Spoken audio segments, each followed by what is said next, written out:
What's up, everybody, and welcome back to A Beer a Day with TK. It's an absolutely beautiful afternoon here in Findlay, Ohio, and I'm hanging out in the beer shed, getting ready to relax and check out a new beer. The beer I have today is called Rind over Matter, and this is a wheat ale with lemon and orange zest, and this is from Bell's Brewery out of Comstock, Michigan. Now, when I saw that title, Rind Over Matter, I had a flashback to the 80s, and the great gangster rapper Ice-T had a song called Mind Over Matter, and keep wrapping it over in my head now that I've seen this title. But that's what, oddly, this weird beer of orange and lemon zest had me flashback to Ice-T. Really, pretty bizarre, huh? Anyway, this one comes in at 5% ABV. We have a little bit of a blurb here on the back as well, 20 IBUs. Brewing beer isn't just a collection of ingredients and techniques. It takes an act of will.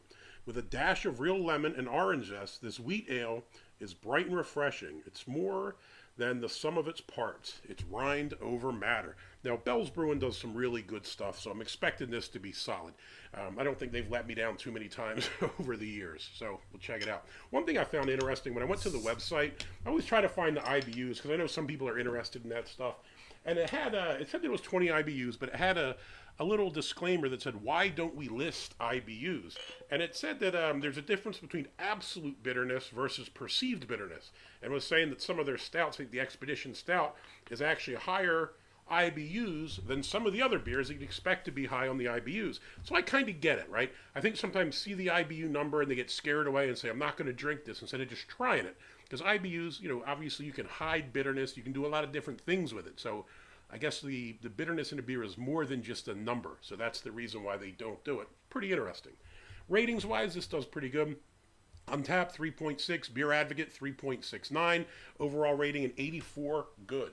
Now, as far as the color here, this looks really nice. It's, again, another kind of light-colored one. I would probably say maybe 3 or 4, maybe 4. Pale gold. Fair amount of carbonation there. We got a lot of bubbles floating around. Head looks decent. Got a nice one finger, white head. Looks nice.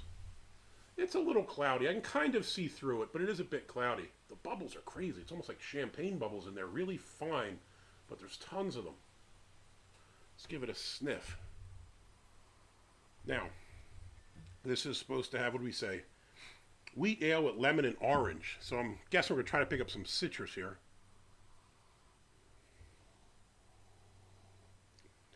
Oddly, you don't get that much. Orange and lemon you usually pick up on the nose pretty easy.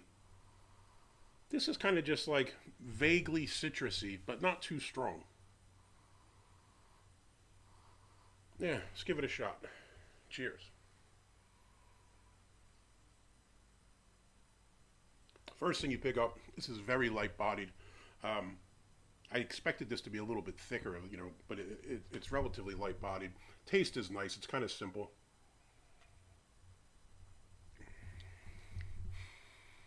You get a bit of lemon. You get a bit of kind of like a biscuity malt.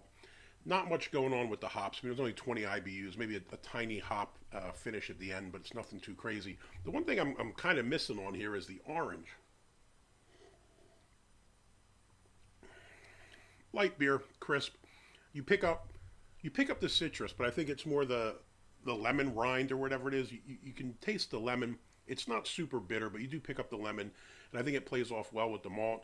But the orange, I mean, I'm not picking up the orange. Maybe someone else tried it and did, but largely non-existent for me. That being said, I don't think it detracts from the beer. It's pretty well put together. You do have that little bit of citrus. You have that little bit of sweet biscuity malt, and it seems to work pretty decent. Again, it's probably more of a summer beer. It does come in at 5%, but for some reason tastes a bit lighter to me. I think it's just the body's probably throwing me off a little bit. Other than that, it's a very tasty beer, and I would definitely have another one. So, Rind over Matter, you would get a big thumbs up. I would drink another one of these for sure, which is lucky because I think I have 5 more in the fridge.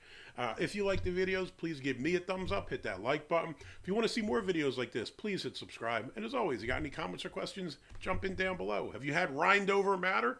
Or do you just like Ice-T and the old Mind over Matter song? Let me know down below. Hey, cheers.